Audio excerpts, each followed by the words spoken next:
ইমাম রেখেছেন, শিক্ষা যদি লাভ না করেন, কোরআন রেখেছেন বাড়িতে তেলাওয়াত যদি না করেন, দাড়ি রেখেছেন আল্লাহর রাসূলের সুন্নাত অনুযায়ী, তারপরে আপনার মুসলমানের ঘরে জন্ম নিয়েছেন, কিছু দায়িত্ব কর্তব্য মুসলমান তোমাদের আছে, এটা তোমাদের মাথায় রাখতে হবে। ভারতবর্ষের জমিনে যেমন বসবাস করতে গেলে ভারতের আইন তোমাকে মানতে হবে, ভারতের সংবিধান তোমাকে মানতে হবে। সংবিধান যদি না মানো, ভারতের আইন যদি না মানো, দেশে রাখার তোমার কোনো অধিকার থাকবে না। দেশ থেকে তোমাকে বঞ্চিত করা হবে, দেশ থেকে তোমাকে বিতাড়িত করা হবে, দেশ থেকে তোমাকে বের করে দেওয়া হবে, দেশের তোমার নাগরিকত্ব বাতিল করা হবে, দেশের ন্যাশনালি তোমার নষ্ট হয়ে যাবে, দেশের আধার কার্ড তোমার বাতিল হবে, দেশের ভোটার কার্ড তোমার বাতিল হবে, দেশের তোমার রেশন কার্ড বাতিল হবে, দেশের যত যাবতীয় কিছু আছে সব অটোমেটিক বাতিল হয়ে যাবে। তো যদি আমি দেশের আইনকে অমান্য করার কারণে, দেশের সংবিধানকে অমান্য করার কারণে আমার জীবনের সব বাতিল হয়ে যায়, তো মুসলমান কি করে ভাবলে যে মুসলমানের ঘরে থাকবে, মুসলমান হিসাবে থাকবে, ইসলামের ভিতরে থাকতে চাও, মুসলমান হিসাবে থাকতে চাও, তোমার ভিতরে কোরআনের তেলাওয়াত থাকবে না, তোমার বাড়িতে নামাজ থাকবে না, তোমার বাড়িতে রোজা থাকবে না, তোমার বাড়িতে হজ যাকাত থাকবে না, তুমি মুসলমান হওয়ার পরে হারাম ও হালাল মানবে না, জায়েজ ও নাজায়েজ বুঝবে না, কোনটা হালাল কোনটা হারাম তুমি বুঝতে চাইবে না। আজ যেমন আপনার ভারতের নাগরিক হিসাবে ভারতের আইন মানা জরুরি, তো ইসলামের মধ্যে যদি থাকতে চাও, মুসলমান হিসাবে যদি তুমি পরিচয় দিতে চাও, তো আল্লাহর কসম করে বলি প্রত্যেকটা মুসলমানকে আল্লাহ পাকের কোরআন আর নবী মুস্তাফার হাদিস মেনে চলতে হবে, অর্থাৎ শরীয়তের দলিল মেনে চলতে হবে, ইসলামের সংবিধান মেনে চলতে হবে। জোরে বলি সুবহানাল্লাহ। আমার বাপজিরা ভাইরা, আজকে নবীকে পেলাম, অথচ নবীর সম্মান, নবীর মর্যাদা, নবীর প্রতি একটা উম্মতের যে সহানুভূতি, ভালোবাসা, মোহব্বত, এইগুলা আমাদের ভিতরে কিন্তু নেই। যদি থাকতো বেরাদার, কবর হাসরকে যদি আমাদের ভয় থাকতো, তো আজকে এই জায়গাটা ফাঁকা থাকতো, মসজিদটা নামাজের সময় খালি থাকতো, মুসলমানের বাড়িতে গান বাজনা হতো, বিয়ের বাড়িতে ঢোল তামাশা বাজতো, মুসলমানের আপনার দ্বারা হারামের কাজ হতো, মুসলমানের বাড়িতে নাজাইজ হারাম রুজি আপনার প্রবেশ করতে পারত, জিনা মুসলমান পারত না।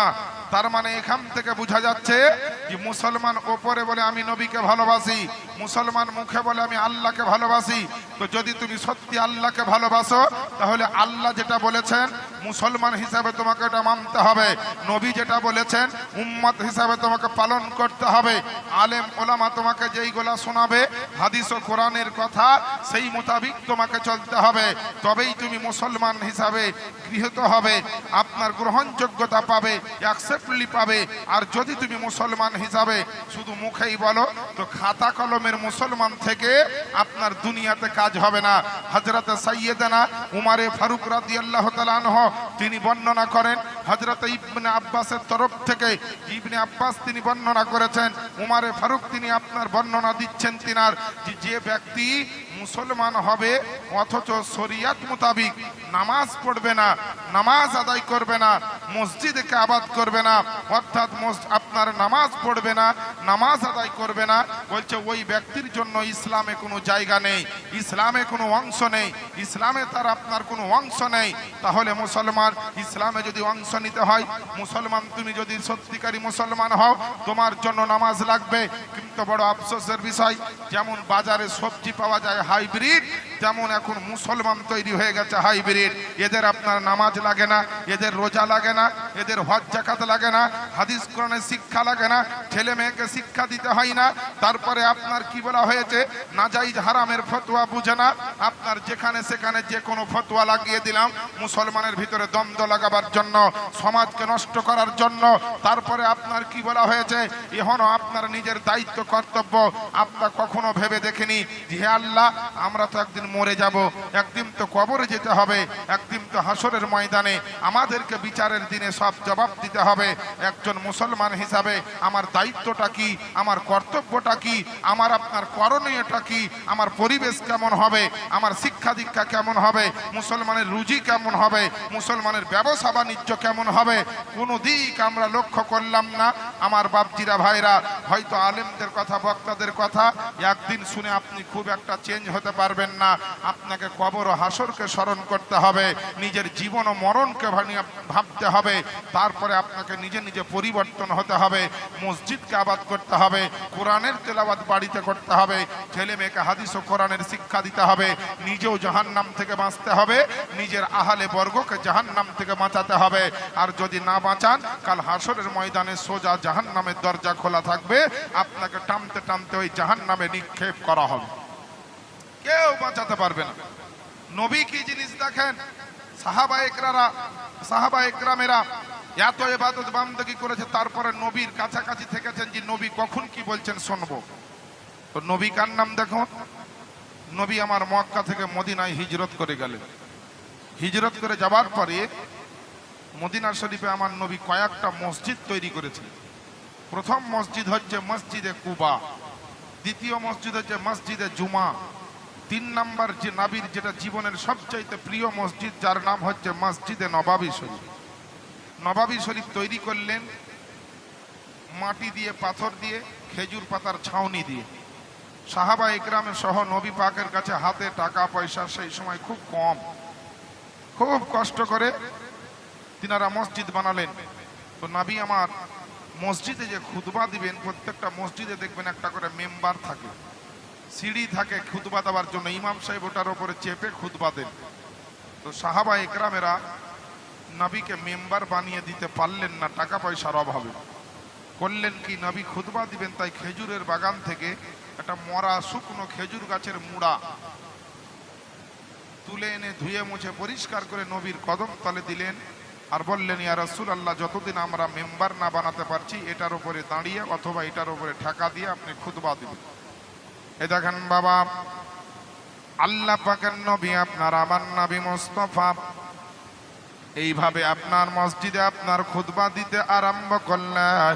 সাহাবা একরামেরা তাতেই খুতবা শুনতেন আমার নবী আপনার নবী মুস্তাফা ওই আপনার মিম্বারে রাসূল তৈরি না হওয়ার আগে পর্যন্ত ওই খেজুর গাছের মোড়ালের উপরে আমার নবী আপনার নবী দাঁড়িয়ে দাঁড়িয়ে খুতবা দিতেন। কোন কিতাবের মধ্যে লেখা আছে আমার নবী ঠেকা দিয়ে, হিলানা দিয়ে আপনার খুতবাটা দিতেন। ইসলামের বাণী আপনার প্রচার করতেন, মানুষকে হারাম হালাল শিক্ষা দিতেন, মানুষকে হাদিস ও কোরআনের আপনার বার্তা দিতেন, আলোর পথের আপনার আহ্বান করতেন, এক আল্লাহ পাকের নামে আপনার ইসলামের প্রচার করতেন। বাপ মার সেবা কেমন করে করতে হবে, একজন মানুষকে আপনার মুসলমানের ঘরে কেমন আদর্শ নীতি দিতে হবে, আমার নবী আপনার নবী এইভাবে আপনার শিক্ষা দিতে আরম্ভ করলেন। পৃথিবীর মুসলমান আমার বাপজিরা ভাইয়েরা, আমার মা বোনেরা, আপনাদেরকে বলতে চাই, যেই নবী আপনার দুনিয়ার বুকে এসেছে আল্লাহ পাক সেই নবীকে আপনার আমার নবীকে আল্লাহ পাক এমন নবী বানিয়ে পাঠিয়েছে যে নবী আপনার সমস্ত নবীর জন্য আপনার ইমাম, যেই নবী হচ্ছেন আপনার ইমামুল আম্বিয়া। ওই নবী ইসলামের প্রচার আরম্ভ করলে তো মক্কার গলিতে, মদিনার গলিতে গলিতে ইসলামের প্রচার আরম্ভ হয়ে গেল। নবীর প্রশংসা, নবীর বিষয়ে আপনার একটা রাত্রি নয়, 2টা রাত্রি নয়, যদি সারা জিন্দেগি কেউ ওয়াজ নসিহত করে রে আমার বাপজিরা, আমার নবীর প্রশংসা কোনোদিন শেষ হয়নি এবং আপনার হবে না। আমার নবীর শানকে আল্লাহ পাক এতটা উঁচু করে দিয়েছে, আল্লাহর পবিত্র কোরআনের জন্য আপনার এভিডেন্স হিসাবে আমার নবীর সম্পর্কে আল্লাহ পাকের দলিল দিচ্ছেন। আমার নবীর জন্য আল্লাহর কোরআন আপনার ইরশাদ মোবারক করেছেন, আল্লাহ পাক আপনার ঘোষণাটা দিয়ে রেখেছেন। উঠিয়ে দেখুন পবিত্র কোরআন শরীফ, আল্লাহ পাকের পবিত্র কোরআনের মধ্যে 30 নম্বর পারাতে আল্লাহ পাক ঘোষণা দিচ্ছেন, ওয়ারাফানা লাকা যিকরাক। জোরে বলেন না সুবহানাল্লাহ।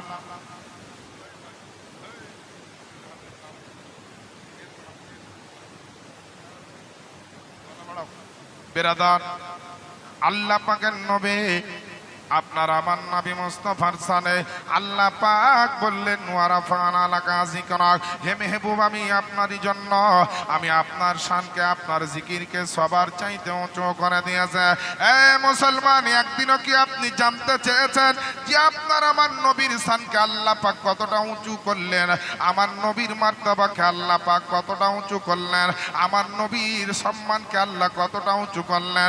আমরা বেটার সম্মান দেখি, বেটির সম্মান দেখে, আমরা নিজের সম্মান সমাজে দেখি আমি কত দূর পৌঁছালাম, কত টাকা ছিল আর কত টাকা আপনারা আয় করতে পারলাম, ব্যাংক ব্যালেন্স আপনারা আমার কতটা তৈরি হলো। পৃথিবীর মুসলমান মনে রাখবে, দুনিয়ার বুকে কেউ টাকা পয়সা নিয়ে আসেনি, আর যাওয়ার সময় তো আপনার কেউ যাবে না। যে নবীর ব্যাপারে আপনাকে আমি বলি, আল্লাহ পাকের পবিত্র কোরআনের প্রত্যেকটা আয়াতের মধ্যে নবীর আদর্শ নীতি আপনার লুকায়িত আছে এবং ছুপায়িত আছে। কোরআনকে যদি মহব্বতে পড়তে থাকেন, আল্লাহর কোরআন আপনার প্রত্যেকটা প্রশ্নের উত্তর দিয়ে দিবে যে আমার নবী কেমন ছিলেন, নবীর আদর্শ নীতি কেমন ছিল, নবীর চেহারা মোবারকটা আপনার কেমন ছিল। আল্লাহ আল্লাহ, এর জন্য তো আমার রব্বুল আলামিন আমার নবীর প্রশংসা কত উঁচু করলেন। তো জিবরাইল ফারিস্তা জিজ্ঞেস করেন আল্লাহকে, ওগো রব্বুল আলামিন তোমার নবীর সম্মানকে আল্লাহ তুমি কতটা উঁচু করলে? আল্লাহ বলেন বলে অনেক উঁচু করলাম। জিবরিল ফারিস্তা আল্লাহকে জিজ্ঞেস করে, ওগো রব্বুল আলামিন বলে তোমার নবীর সম্মানকে কি পাহাড়ের চাইতে উঁচু করলেন? আল্লাহ বললেন পাহাড়ের চাইতে উঁচু। আল্লাহকে বলছেন আল্লাহ গো তাহলে কি আসমানের চাইতে উঁচু? আল্লাহ বলেন আসমানের চাইতে উঁচু। আল্লাহকে বলেন ওগো রব্বুল আলামিন আসমান তো আপনার একটা নয় দুটো নয়, আল্লাহ তুমি 7খানা আসমান তৈরি করেছ, তোমার নবীর সম্মানটা কি 7 তাবকা আসমানের চাইতে উঁচু করেছ? আল্লাহ বলেন হ্যাঁ হ্যাঁ, আমার নবীর সম্মানকে আমি 7 তাবকা আসমানের চাইতে উঁচু করে দিয়েছে। ওগো রব্বুল আলামিন তাহলে কি সিদরাতুল মুনতাহার চাইতে নবীর সম্মান উপরে? আল্লাহ বলেন হ্যাঁ তার চাইতে উপরে। ওগো রব্বুল আলামিন তাহলে কি লামাকার চাইতে উপরে? আল্লাহ বলেন হ্যাঁ তার চাইতে উপরে। ওগো রব্বুল আলামিন তাহলে কি কুরসির চাইতে উপরে? আল্লাহ বলেন হ্যাঁ কুরসির চাইতে উপরে। আল্লাহকে বলেন ওগো রব্বুল আলামিন তাহলে কি জান্নাতের চাইতে উপরে? আল্লাহ বলেন হ্যাঁ জান্নাতের চাইতে উপরে। ওগো রব্বুল আলামিন তাহলে কি তোমার আরশের উপরে না নিচে? আল্লাহ বলেন আমার আরশের উপরে। আমার নবী মুস্তাফার মহব্বতে বলেন না একবার সুবহানাল্লাহ। আমার বাপজিরা ভাইরা, আল্লাহ পাককে জিজ্ঞেস করেন ওগো রব্বুল আলামিন অনেক প্রশ্ন করে দিয়েছি, অনেক জিজ্ঞাসাবাদ করেছি, আমার ভুল ত্রুটি আপনি মাফ করে দিবেন। আমি আপনার কাছ থেকে জানতে চাই আপনি নবীর সম্মানটা কত উঁচু করেছেন একবার বলে দিন না। আল্লাহ পাকের নবী আপনার আমার নবীর জন্য আমার রব্বুল আলামিন বলছেন রহমাতাল লিল আলামিনের ব্যাপারে বলে আমার ফারিস্তা মণ্ডলী সকলে শুনে নাও, শুনে নাও, জগৎবাসী তোমরাও শুনে রেখে দাও। আজকে জালসার স্টেজ থেকে আমার নবীর সম্মান সম্পর্কে আল্লাহ পাক বলে আল্লাহ আল্লাহ বলে সারা জাহানে যা কিছু আছে মেরাজের রাত্রিতে আমার নবী আপনার নবীকে আল্লাহ পাক দুনিয়ার জমিন থেকে ৭৭,০০০ নূরের ফেরেশতা পাঠিয়ে আপনার দুলহার মতো সাজিয়ে আল্লাহ পাক বুরাকের মাধ্যম দিয়ে সপ্তম আসমানে নিয়ে গেলেন। ওখান থেকে আপনার রফরফের মাধ্যমে আমার নবীকে আল্লাহ পাক আপনার ওই আরশে আজিমের উপরে নিয়ে গেলেন। আর আরশে আজিমের উপরে দাঁড় করিয়ে দিয়ে আল্লাহ পাক বলছেন বলে শোনরে আমার নবীর শান যারা দেখতে চাও, আমার নবীর মর্যাদা যারা শুনতে চাও, আমার নবীর মর্যাদা সম্পর্কে যারা অবগত হতে চাও, আজকে মেরাজের রাত্রিকে তোমরা একবার দেখে নাও। আমার নবী আছে আরশে আজিমে, আমার নবীর কদম তলে আছে জমিন, আমার নবীর কদম তলে আছে পাহাড়, আমার নবীর কদম তলে আছে চন্দ্র সূর্য গ্রহ নক্ষত্র, আমার নবীর কদম তলে আছে ৭ তাবক জমিন ৭ তাবক আসমান, আমার নবীর কদম তলে আছে আপনার লৌহ আর আপনার কুরসি, আমার নবী মুস্তাফার কদম তলে আছে ৭খানা জান্নাত, আমার নবী মুস্তাফার কদম তলে আছে পুলসিরাত, আমার নবীর কদম তলে আছে আপনার মিজান, আমার নবীর কদম তলে আছে আপনার হাউজে কাউসার, আমার নবীর কদম তলে আছে বাইতুল মামুর, আমার নবীর কদম তলে আছে সিদরাতুল মুনতাহা, আমার নবী মুস্তাফার কদম তলে আছে সমস্ত ৮খানা জান্নাত এবং আমার নবী মুস্তাফার কদম তলে আছে আমি আল্লাহ পাক আমার পবিত্র আরশে আজিম, এমনকি আমার নবী আছেন ওপরে আর সমস্ত সৃষ্টি জগৎ ইজ্জতকে আমি আল্লাহ পাক আজকে নবীর কদম তলে রেখে দিয়েছি। জোরে বলেন না সুবহানাল্লাহ। আজকে অন্তত একটু জংটা ছোটানি, মানে জংটা একটু ছুটাবার চেষ্টা করেন। এই জং যদি না ছুটে বাপ, তাহলে কিন্তু কাজ হবে না। মোবাইল দেখেছেন? মোবাইলে আপনি যতই রিচার্জ মেরে রাখেন আর যতই কভার লাগিয়ে রাখেন, যদি চার্জ না থাকে চলবে মোবাইলে যদি চার্জ শেষ তাহলে সব শেষ, আর চার্জ যদি থাকে তো মোবাইলে সব চলবে। Facebook, WhatsApp, Twitter, Messenger, YouTube, play store, Google, যত রকম যা আছে চার্জ থাকলে চলবে। আর যদি চার্জ না থাকে তাহলে কিন্তু আপনি কোনো কাজ করতে পারবেন না, মানে মোবাইল চলবে না। তো বেরাদার, মোবাইল যদি আপনার চালাবার জন্য চার্জের দরকার হয়, তো মুসলমান তোমার জিন্দেগি চালাবার জন্য, তোমার জীবনকে কামিয়াবি করার জন্য তোমার ইমানের চার্জের দরকার আছে। আর ইমানের চার্জ যদি করতে হয় তো মুস্তাফার সুন্নাতের উপরে চলতে হবে, নবীর হুকুমকে আপনাকে পালন করতে হবে, আল্লাহর ফরমানকে আপনাকে মানতে হবে। যদি নবীর হুকুম মেনে চলতে পারেন, আল্লাহ রাসূলের সুন্নাতের উপরে চলতে পারেন, আপনার ব্যাটারি চার্জ থাকবে। মোবাইলের চার্জ থাকলে যেমন যা ইচ্ছা সেখানে আপনি ব্যবহার করতে পারবেন। তো আল্লাহর কসম করে বলি, মুসলমান তোমার ঈমান যদি থাকে তো কবরেও তুমি চলবে, হাসরেও তুমি চলবে, পুলসিরাতেও তুমি চলবে, কিয়ামতেও তুমি চলবে, আপনার জিন্দেগিতেও চলবে, দুনিয়াতেও চলবে, আখিরাতেও চলবে, কাল হাসরের ময়দানেও চলবে। আর চলতে চলতে গিয়ে খোদার জান্নাতে গিয়ে পৌঁছে যাবে। আল্লাহ তো জান্নাত দিতে চায়, কিন্তু আমরা নিতে চাই না। যদি নিতে চাইতাম তো আল্লাহ যা দিয়েছেন এটা যথেষ্ট জান্নাতে যাওয়ার জন্য। আল্লাহর কোনো জিনিসের কমতি কিন্তু রাখেননি আল্লাহ। আপনি যদি আপনার শরীরটাকে নিয়ে গবেষণা করেন, যে মাথার চুল থেকে পায়ের তলা পর্যন্ত আল্লাহ কতগুলো নিয়ামত দিয়েছেন আপনার শরীরে, এক একটা যখন নষ্ট হয় তো পিজির মতো হসপিটালে গিয়ে পাওয়া যায় না। ব্যাঙ্গালোরে মণিপাল গেলে পাবেন না, ব্যাঙ্গালোরে যদি আপনি অ্যাপোলোতে যান তাও পাবেন না, বোম্বাইয়ে যদি আপনি ক্যান্সার হসপিটালে যান তাও আপনার নষ্ট হওয়া পার্টস আপনি লাগাতে পারবেন না। কোটি টাকা কেন, কোনো মানুষের যদি কলেজা পুড়ে যায়, কলেজাতে ঘা হয়ে যায়, একটা কলেজার কথা বলছি আপনাকে, এই কলেজাটা যদি কারো নষ্ট হয়ে যায়, তার 5 বিঘা জমি কেন, তার 10 বিঘা জমি কেন, তার 50 বিঘা জমি কেন, গোটা পশ্চিম বাংলাকে যদি বিক্রি করা হয় তো বেরাদার নেই ইসলাম, ওই মানুষটাকে বাঁচানো আর সম্ভব নয়। এখানেই প্রমাণ হচ্ছে যে আল্লাহ পাক আপনাকে আমাকে এতটা নিয়ামত দিয়েছে যে আল্লাহর জন্য যদি সংসার ছেড়ে দিয়ে সারা জিন্দেগি আপনি জঙ্গলের ভিতরে গিয়ে আল্লাহর জিকির করে কাটিয়ে দেন, তো আল্লাহ যা দিয়েছে তার 1000 ভাগের 1 ভাগ শুকরিয়া আপনি আদায় করতে পারবেন। কিন্তু আমরা কোথায় না হাদিস ও কোরআনের জ্ঞান অর্জন করলাম, না ছেলে মেয়েকে শিক্ষা দিলাম। আমরা নামে মুসলমান, ঈদ আর বকরিদের সময় দেখা যাবে, তারপরে কোনো সময় দেখা যায় যে মুসলমান। কিন্তু আমার বাপজিরা, ভাইরা, আমার মা বোনেরা, যে যেখান থেকে শুনছেন, আমি বলতে চাই নিজের আমল নামাটার দিকে খেয়াল রাখার চেষ্টা করতে হবে যে আল্লাহ আমার আমল নামায় নেকি অর্জন হচ্ছে না গুনাহ অর্জিত হচ্ছে, আমি জাহান্নামের দিকে যাচ্ছি না জান্নাতের দিকে যাচ্ছি, আমি আল্লাহ রসুলের পথে আছি না নিজের তৈরি করা পথে আমি চলতে আছি। আল্লাহ রসুলের মোহাব্বত যদি অন্তরে থাকে, একজন খাঁটি যদি মুমিন মুসলমান হতে পারেন, আল্লাহ আপনার জন্য অফার দিয়েছেন। রব্বুল আলামিন কোরআন শরীফের মধ্যে আপনার ঘোষণা দিয়েছেন, 8 নম্বর পারা, সূরাটির নাম সূরা আল আরাফ, তার 56 নম্বর আয়াতে আল্লাহ ঘোষণা দেন, ইন্না রাহমাতাল্লাহি করিবুম মিনাল মুহসিনিন, নিশ্চয় মুমিনদের নিকটে, নিশ্চয় মুহসিনদের নিকটে, আল্লাহর প্রিয়ত যারা বান্দা তাদের নিকটে আল্লাহ পাকের রহমত আছে। তারা আল্লাহর রহমতের কাছে থাকবে, তারা আল্লাহর রহমতের করিব থাকবে, আল্লাহর রহমতের নিকটবর্তী থাকবে। এ বেরাদারনে ইসলাম, মোবাইলে যেমন রিচার্জ থাকলে পারে, আপনি বাড়িতে থাকবেন তাও টাওয়ার পাবেন, আপনি বাজারে যাবেন তাও ইন্টারনেট পাবেন, আপনি যদি বাসে চলতে থাকেন ইন্টারনেট পাবেন, যদি মসজিদে আসেন ইন্টারনেট পাবেন, মক্কা মদিনায় চলে যান তো ইন্টারনেট পাবেন, যদি জঙ্গলে চলে যান তো ইন্টারনেট পাবেন। কারণ আপনার মোবাইলে রিচার্জ আছে, আপনি যেখানেই যাবেন স্যাটেলাইটের মাধ্যম দিয়ে আপনার মোবাইলে এখনো বিজ্ঞানের আবিষ্কার করা যন্ত্র ইন্টারনেট পৌঁছে দিবে।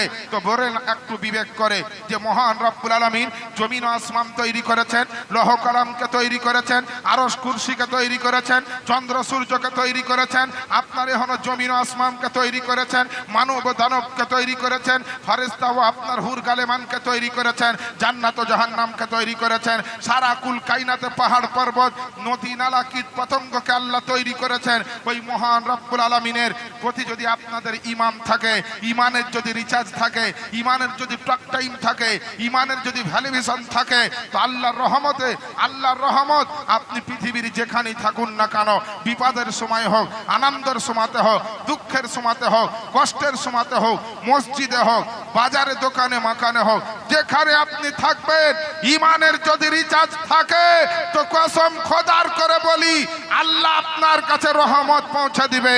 কিন্তু ঈমানের রিচার্জ যদি শেষ হয়ে যায়, রহমত তো দূরের কথা, এক চুল পরিমাণ আপনি সাহায্য পাবেন না। জোরে বলা যাবে না সুবহানাল্লাহ? একটু সুবহানাল্লাহ বলবেন। সুবহানাল্লাহ বললে নেকি হবে, সুবহানাল্লাহ বললে গুনাহ মাফ হবে। আমার বাপজিরা ভাইরা, পীর রহমতের লিল আলামিন পয়গম্বর এই নবীর শানে একটা নাতে রাসূল শুনেন, তারপরে আবার আগের দিকে আলোচনায় যাব। দেন ব্রাদার যারা দাঁড়িয়ে আছেন একটু বসে যান না, আমি বেশিক্ষণ কষ্ট দিব না, আমার পরেই বক্তা যিনি আসবেন আমি ছেড়ে দেব। একটু বসেন ও যুবক ভাইরা, বসেন না। আরে আপনাদের না বসলে তো ভালো লাগবে না। যুবক সমাজ যেখানে এগিয়ে যাবে সে কাজ সফল হবে ইনশাল্লাহ। যুবকদের হাত ধরে ইসলামের কাজ বেশি হবে, বয়স্কদের চাইতে যুবকদের ক্ষমতা বেশি হবে। অতএব আপনারা বসেন। নাবি কি জিনিস, নাবির আদর্শ নীতি আখলাক চরিত্র সম্পর্কে আমার শাইর লিখছেন যে চেহারা নূরেতে ভরা, আদর্শ কোরআনের পারা, বলেন না সুবহানাল্লাহ। চেহারা নূরেতে ভরা, আদর্শ কোরআনের পারা, জান্নাতের চাবি যার হাতে, জান্নাতের চাবি যার হাতে, তিনি উম্মতের সাহারা, চেহারা নূরেতে ভরা, আদর্শ কোরআনের পারা। জোরে বলেন না সুবহানাল্লাহ। আপনাদের যেমন সুবহানাল্লাহতে দেখব ভক্তি, তেমন আমারও কিছু বলার জন্য হবে শক্তি। সুবহানাল্লাহ নাই তো শক্তিও থাকবে না। সুবহানাল্লাহ যেমন বাড়বে আমার শক্তিও তেমন বাড়বে। একটা ইমেজিং হবে, ইমেজ হবে, মনে আনন্দ আসবে, বলার জন্য ইচ্ছা করবে। আর এখন তো মানুষ বুঝতে পারলেন ধর্মীয় কাজে ঘুমান্ত অবস্থা, আর বেধর্মীয় কাজ যখন শুরু হবে তখন মুসলমানকে ঘুমের ওষুধ দিয়েও আপনি ঘুমাইতে পারবেন না। একদিকে থামাবেন তার একদিকে হাঁটলো। এই তো আমাদের আদর্শ নীতি। নবীর উম্মাত হয়ে নবীকে চিনতে পারলাম না, নবীর সম্মান, নবীর মোহাব্বত, নবীর প্রতি ভালোবাসা আমরা করতে পারলাম না। কিন্তু যাদের ভিতরে জান ছিল না, যারা কাঁকর পাথর গাছপালা, তারা কিভাবে নবীর সম্মান করেছে আমার শাইর বলছেন যে পাথর, আরে পাথর কদম চুমে, বৃক্ষ দেখিয়া ঝুমে, পাথর কদম চুমে, বৃক্ষ দেখিয়া ঝুমে, ঝাঁকে ঝাঁকে সালাম দাও, ঝাঁকে ঝাঁকে সালাম দাই, ঝাঁকে ঝাঁকে সালাম দাই, জান্নাতের ফারেশতারা, চেহারা নূরেতে ভরা, আদর্শ কোরআনের পারা। বেরাদার ও আমার আব্বা জানেরা, আম্মা জানেরা, আল্লাহ পাকের নবী আপনারা আমার নবী মুস্তাফার জন্য ওই খেজুর গাছের মোড়ালিটা রেখেছে। আবার নবী খুতবা দিচ্ছেন, মসজিদে নববীতে ইসলামের প্রচার চলছে, নামাজ ইবাদত আপনার চলতেছে। আল্লাহ পাকের নবী আপনার আমার নবীজি এইভাবে কয়েক মাস যখন কাটিয়ে দিলেন, সাহাবায়ে কেরামেরা বললেন, বলে শোনো রে শোনো, বলে নবী মুস্তাফার জন্য মসজিদে একটা মেম্বার বানাতে হবে, নবীর জন্য একটা সিঁড়ি বানাতে হবে, যেই জায়গাতে আমার নবী আরামের সহিত দাঁড়িয়ে দাঁড়িয়ে খুতবা দিবেন। সাহাবায়ে কেরামেরা নবীর কদমের তল থেকে ওই খেজুর গাছের মোড়ালিটাকে আপনার মসজিদের এক কোনায় রেখে দিল। রে আব্বা জানেরা, আমার নবীর কদম পড়ার কারণে, আমার নবীর চরণের স্পর্শ পাওয়ার কারণে একটা বাগানের খেজুর গাছের মোড়া আপনার শিকড়, যার নাম শরিয়ত দিল উস্তুনে হান্নানা। একবার জোরে জোরে বলেন না কেন সুবহানাল্লাহ। নবীর কদম পড়ার কারণে ওটার নাম হলো উস্তুনে হান্নানা। প্রথমে ছিল খেজুর গাছের একটা মুড়া, খেজুর গাছের একটা আপনার শিকড় যুক্ত শেষ অংশ। আল্লাহ পাকের নবী বিশ্ব নবী পয়গম্বরে আযম আমার আপনার নবী মুস্তাফা রহমাতুল লিল আলামিন পয়গম্বর, যে নবী নিজে না খেয়ে উম্মতের জন্য ভেবেছে, নবী আমার না ঘুমিয়ে উম্মতের জন্য কেঁদেছে, নবী আপনার তাহাজ্জুদের পরে উম্মতের জন্য কেঁদেছে, গারে হেরাতে গিয়ে উম্মতের জন্য কেঁদেছে, সুরগর্তে গিয়ে উম্মতের জন্য কেঁদেছে, পাহাড়ের ওপরে উম্মতের জন্য কেঁদেছে, যুদ্ধের ময়দানে উম্মতের জন্য কেঁদেছে, হালিমার বাড়িতে উম্মতের জন্য কেঁদেছে, আমিনার বাড়িতে উম্মতের জন্য কেঁদেছে, আবু তালেবের বাড়িতে উম্মতের জন্য কেঁদেছে, মদিনার জমিনে আপনার আমার নবী উম্মতের জন্য কেঁদেছেন, আপনার মুলকে সামনে গেছেন তো উম্মতের জন্য কেঁদেছে, মসজিদে হারামে আপনার আমার নবী উম্মতের জন্য কেঁদেছে, মসজিদে নববীতে আমার নবী আপনার নবী উম্মতের জন্য কেঁদেছে। সারা দুনিয়ার বুকে আমার নবী যেখানে যেখানে গিয়েছে উম্মতের জন্য আপনার ভুলেননি নামে আমার কান্না করেছে। এমনকি মেরাজের রাত্রিতে আপনার মসজিদে হারাম থেকে আরম্ভ করা খোদার আরশে আজিম পর্যন্ত আমার নবী সফর করেছে, আমার নবী আপনার ভ্রমণ করেছে, যেখানে যেমন জায়গা পেয়েছে আমার নবী কান্না করেছেন তো উম্মতের জন্য কেঁদেছে। মেরাজের রাত্রিতে আমার নবী আপনার নবী কেঁদেছে। বাপের জন্য আমার নবী কখনো এরকম কান্না করেননি, মায়ের জন্য আমার নবী এখনো এরকম কান্না করেননি, আত্মীয় স্বজনের জন্য আমার নবী এরকম কান্না করেননি।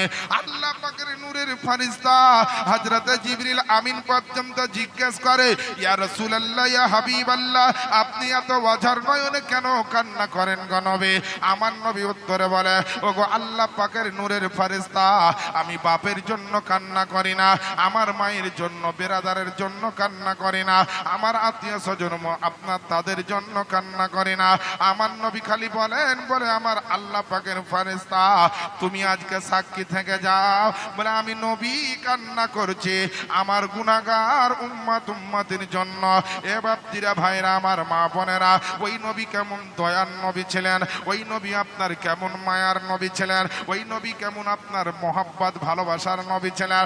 এর জন্য বলা হয়েছে আমার নবীর আপনার পবিত্র কদম পড়ার কারণে উস্তুনে হান্নানা আপনার খেজুর গাছের ওই জায়গাটার নাম হলো আল্লাহ পাকের নবীর জন্য নতুন মেম্বার তৈরি হলো। নতুন মেম্বার তৈরি হওয়ার পরে আমার নবী আপনার নবী যেদিনকে জুম্মার দিনে প্রথম খুতবা দেওয়ার জন্য ওই পবিত্র মসজিদের পবিত্র মেম্বারে পবিত্র কদম মুবারকটা যেমনই আপনার রেখে দিয়েছে, আমার নবী এইদিকে ওইদিকে দেখেন কিন্তু খুতবা পড়ছেন না। আবু বকর চিন্তায় পড়ে গিয়েছে, হযরত উসমান গনি উমারে ফারুক তারা আপনার যেন চিন্তায় পড়ে গিয়েছে। আমার নবী নতুন মেম্বারে ওঠার পরে আজ খুতবা কেন শুরু করছেন না, আমার নবী কেন খুতবা আপনার পড়ছেন না? আমার বাপজিরা ভাইরা, আমার নবী যা বলেন নিজের ইচ্ছায় বলেন না, আমার নবী যা বলেন আল্লাহ যেটা বলতে বলেন সেটাই আমার নবী বলে। এটা আপনার মুসলমানের ঘরে তার দলিল রয়েছে। ইসলামের সংবিধান পবিত্র কোরআন শরীফ আপনি উঠিয়ে দেখবেন 27 নম্বর পারা, সূরাটির নাম সূরা আন-নাজ, আয়াত নাম্বার হচ্ছে 3 এবং 4। আল্লাহ পাক ঘোষণা দিয়েছেন ওমা ইয়ামতিকু আনিল হাওয়া ইন হুয়া ইল্লা ওয়াহিয়ুহা, এবং আমার নবী নিজের মনের ইচ্ছায় কিছু বলেন না, আমার নবী ওটাই বলেন যেটা আল্লাহ পাক আমার নবীর কাছে ওহী পাঠান।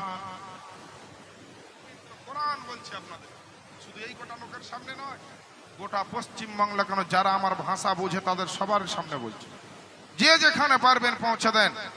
যদি কথা ভুল মনে হয় কোরআন নিয়ে আসবেন, মন গড়ানো কথা কিন্তু চলবে না। হাদিস ও কোরআন নিয়ে কথা হবে, ইসলামের দলিল নিয়ে কথা হবে। কারো নিজের জমি জায়গার দলিল নিয়ে কিন্তু কথা হবে না। কার কোথায় কি আছে ওটা দেখবো না। হাসরের ময়দানে আল্লাহ পাকের নবীর যারা খাস উম্মত হবে তারা সর্বপ্রথম আমার নবীর সঙ্গে জান্নাতে যাবে। খাস উম্মত যদি হতেও না পারি, আমরা যদি উত্তম ব্যক্তি হতে না পারি, আমরা যদি আপনার একেবারে আফজাল ব্যক্তি না হতে পারি, উত্তম না হতে পারলে কমসে কম মধ্যম হতে হবে। একেবারে আপনার নিম্নমানের অধম হলে কিন্তু চলবে না, অধম হওয়াও চলবে না, আর উত্তম হওয়া খুব মুশকিল আছে।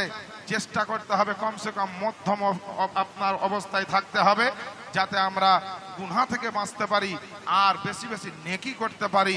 আমার বাপজিরা ভাইরা, আজ মুসলমানের ঘরের ছেলেরা, আমাদের আপনাদের বাড়ির ছেলে মেয়েরা আজ মোবাইল নিয়ে সবাই ব্যস্ত হয়ে গেলাম। ইউটিউব, ফেসবুক আর ইন্টারনেট নিয়ে এত ব্যস্ত যে না নামাজ পড়ার টাইম আছে, না হাদিস ও কোরআনের জ্ঞান অর্জন করার টাইম আছে, না মসজিদটা গিয়ে আবাদ করার আপনার ক্ষমতা আছে। মসজিদ বানাতে হবে, এর জন্য মুসলমান কিন্তু খুব আগে। মসজিদ বানাও, টাইলস লাগাও, মার্বেল লাগাও, এসি লাগাও, ফ্যান লাগাও, বিভিন্ন লাইটিং লাগাও, সব কিছুতে আছে। এত টাকা চাঁদা লাগবে, বলে যত লাগবে লাগুক। ওই গ্রামের মসজিদের থেকে আমার মসজিদ যেন কম আনা হয়, আমার গ্রামের মসজিদ অন্য গ্রামের চাইতে যেন কম আনা হয়। ওদের চাইতে ভালো বানাতে হবে, তাতে টাকা যা খরচ হয় করো মোড়ল সর্দার সবাই। কিন্তু মসজিদ বানাতে ওস্তাদ, টাইলস মার্বেল লাগাতে ওস্তাদ, এসি লাগাবার সময়তে খুব ওস্তাদ। কিন্তু বেরাদার যখন বলবে যে 5 ওয়াক্তের নামাজ পড়তে হবে, বলে যে যদি সবই করবো তো টাকা দিয়ে মসজিদ কেন বানালাম, যারা কিছু করেনি ওরা কি দেয়। শেষ পর্যন্ত এমন হালাত হয়ে গেছে বর্তমান সময় যে কোন কোন মসজিদে ফজরের সময়তে ইমাম আর মুয়াজ্জিন ছাড়া আর কাউকে পাওয়া যায়। আপনার এলাকায় কি আছে বলতে পারবো না। যেহেতু আমি পশ্চিমবাংলার মোটামুটি না হলেও 16 থেকে 17টা জেলা ঘুরে দেখলাম।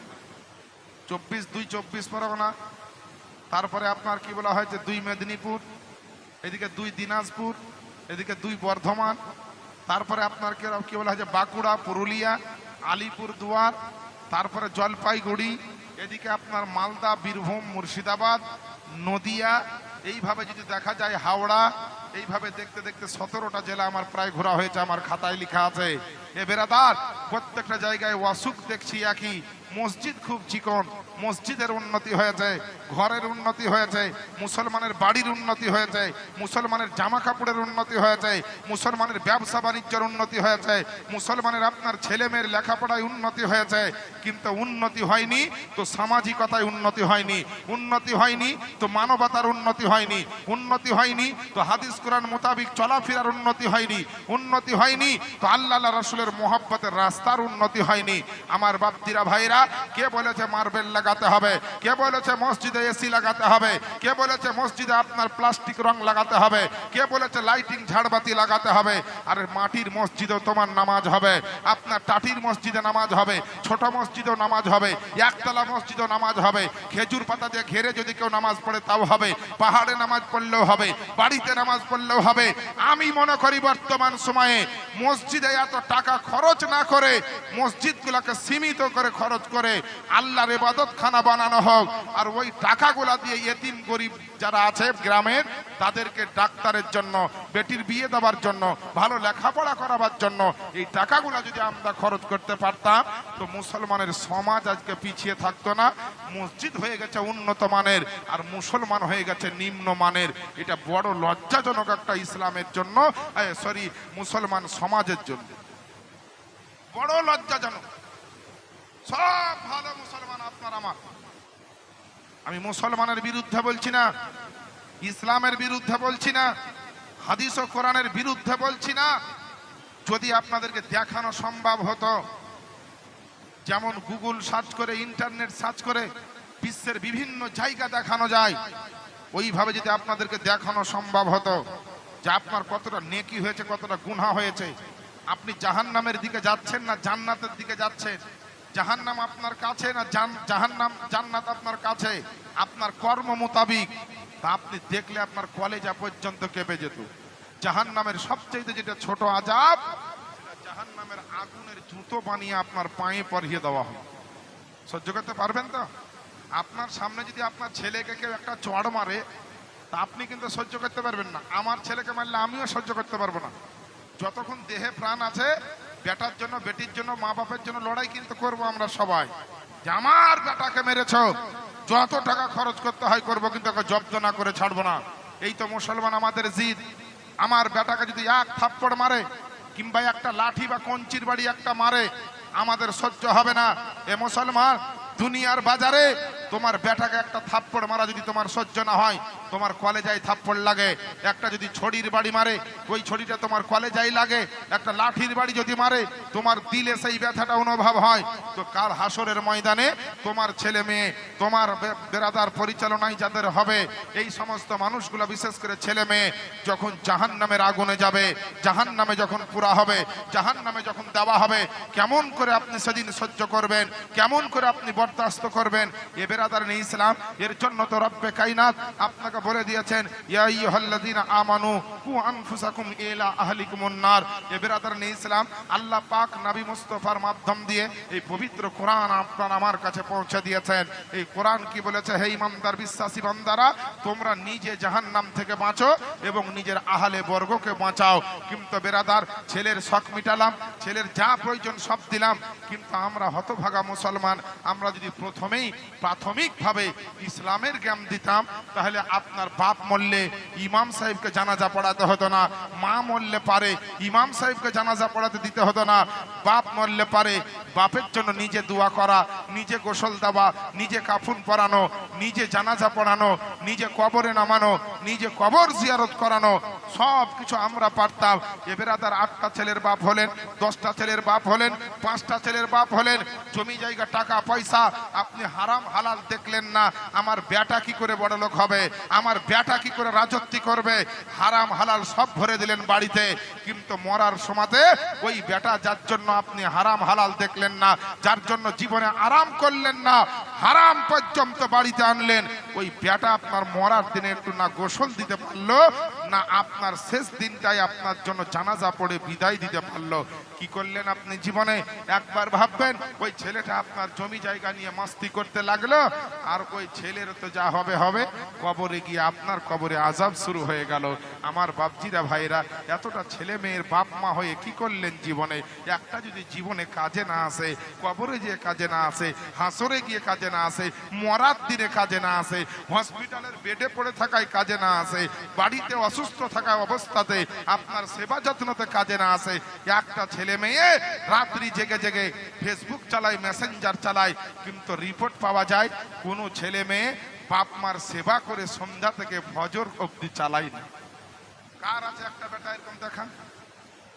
আর আমি যদি আপনার বেটা খুব ভালো হয় তো একটু দেখবে, আর মিডিয়াম হলে মুখের শোধাবে, আর যদি একেবারে নিম্নমানের হয় তো আপনার খবর নেওয়ার টাইম নাই। যে দেখবি দেখা, না দেখবি দেখা, বাপে লাট সাহেব বেটা চললো। আরে নবীর বিটি ফাতেমার এবাদত ছাড়া গতি ছিল না। তারা গতি মানে কি? নিজেকে মনে করতো যে এবাদত ছাড়া আমার জীবনে কামিয়াবি আসবে না।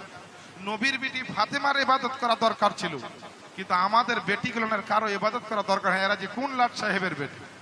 আলীর বিবি ফাতেমার তাহাজ্জুদের নামাজ কাজা ছিল না, আর আমাদের বিবি এদের জিন্দেগিতে নামাজই লাগে না, এদের সারা জীবনকার নামাজ কাজা। বলবেন কেমন? একটা জায়গায় বাবা এরকম প্রোগ্রাম হচ্ছে, অনুষ্ঠান হচ্ছে, তো কিছু 5 কেজি মতো খেজুর কিনে আনা হয়েছে, যে সবশেষে শিরিনি বা তাবাররুক হিসাবে মানুষের হাতে সুন্নাতি খাবার 2টো করে খেজুর বিতরণ করা হবে। কিন্তু শর্ত হচ্ছে, স্টেজ থেকে বললেন বক্তা, জিনার জীবনে ফজরের নামাজ কাজা নাই সেই কিন্তু খেজুর বিতরণ করবে। বুঝতে পেরেছে? তখন যারা ওইখানে ছিল সব মাথা নিচু করে দিল, ব্যাপার তো খারাপ। যদিও ইচ্ছা ছিল খেজুর বিতরণ করব, কিন্তু আর তো উপায় নেই।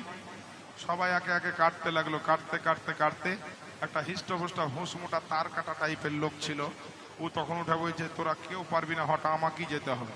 যাওয়ার পরে বলছে, খেজুরের গামলাটা, খেজুরের এটা কার্টনটা আমাকে দাও।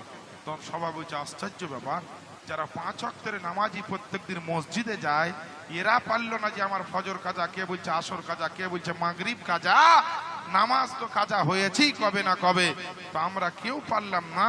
আর এই যে বেটা আসছে, এই বেটা তো জীবনের জানাজার মাঠেও একে দেখতে পাওয়া যায় না, ঈদের মাঠেও যায় কি যায় না তার সন্দেহ আছে, আর মসজিদে তো মাশাআল্লাহ আর কোনো গল্পই নাই।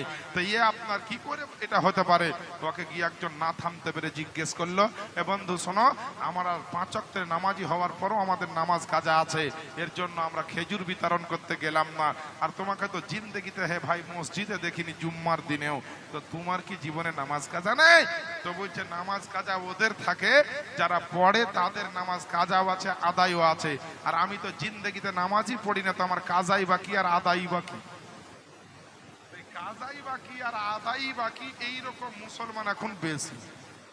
এখন আপনার গ্রামে কেমন আমি বলতে পারবো না, এরকম বেশি। আজ যে গ্রামে যে মসজিদ তৈরি হয়েছে, প্রত্যেকটা বাড়ি থেকে যাদের উপর নামাজ ফরজ যদি মসজিদে যায়, তো এইরকম মসজিদ গ্রামে 5খানা লাগবে, কথা ঠিক কিনা বলবো? যাদের উপরে নামাজ ফরজ প্রত্যেকে যদি জুমার দিনে কমসে কম হাজির হয়, এইরকম মসজিদ 3 তালা করতে হবে, না হলে জায়গা দিতে পারবে না।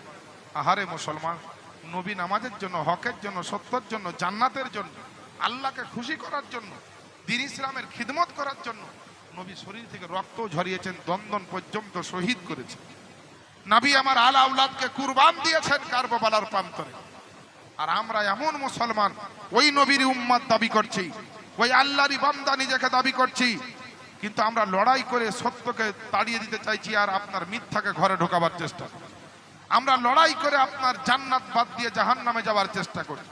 নবী হারামের বিরুদ্ধে লড়াই করেছে, আর আমরা হালালের বিরুদ্ধে লড়াই করছি।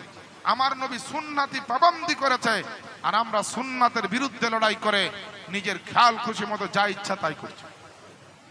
আজকে যদি তারা রমজান মাসের চাঁদ হয়ে যেত, তারাবি হতো না? হতো না?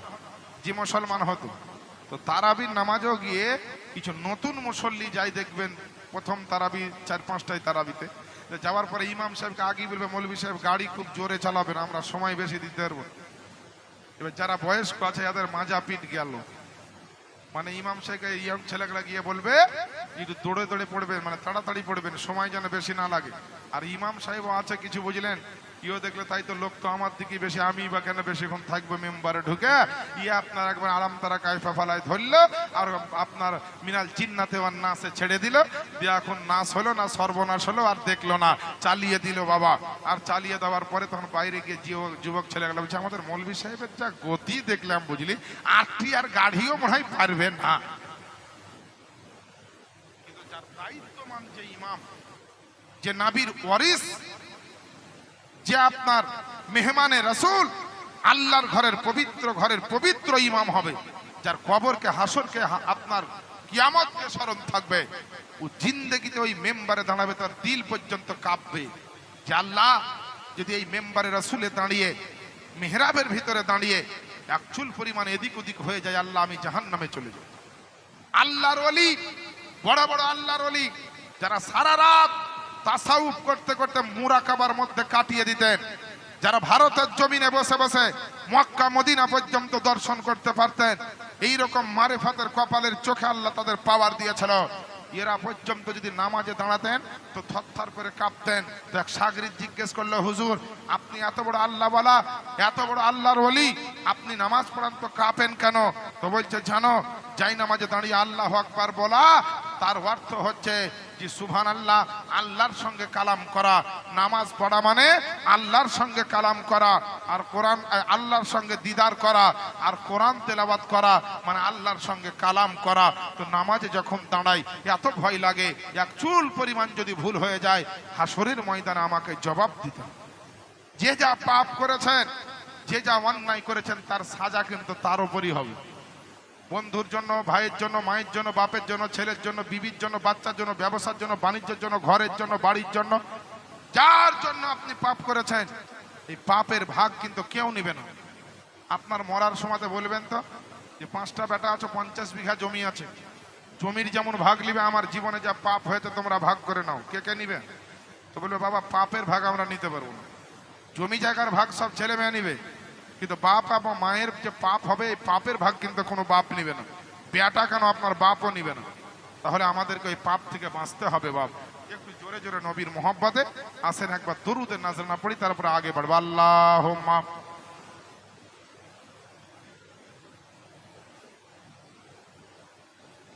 মাওলানা মুহাম্মদ ওয়ালা আলে সাইয়্যিদানা।